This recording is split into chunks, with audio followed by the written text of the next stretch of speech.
আমাদের প্লাগইনটির আরেকটি ফিচার হচ্ছে ফ্রড ব্লকার। আপনি চাচ্ছেন যে কোনো একটি নাম্বার বা কোনো একটা আইপি অ্যাড্রেস থেকে কোনোভাবেই যেন আপনার ওয়েবসাইটে অর্ডার না করতে পারে। সেক্ষেত্রে এই ফ্রড ব্লকার ফিচারটি আপনার জন্য একটা খুবই হেল্পফুল ফিচার হবে।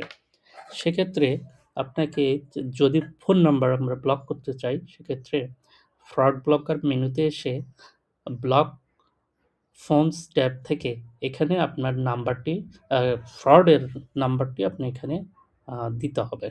সাপোজ আমরা একটা নাম্বার দিয়েছি, এই নাম্বার থেকে আমরা দেখি যে এটা কিভাবে কাজ করে। চেকআউট ফর্মে যদি নাম্বারটা থাকে, সেক্ষেত্রে সেই কাস্টমার যদি আপনাকে ফোন আ অর্ডার করতে চায়, সেক্ষেত্রে যদি প্লেস অর্ডার বাটনে ক্লিক করে, তাহলে দেখবেন এরকম একটি মেসেজ সেই কাস্টমার দেখতে পারবে। আপনার ফোন নম্বর ব্লক করা হয়েছে। অনুগ্রহ করে সঠিক তথ্য দিয়ে চেষ্টা করুন। ঠিক একইভাবে যদি কোনো আইপি ব্লক করতে চাই, সেক্ষেত্রে এখানে আইপি অ্যাড্রেসটি দিতে হবে।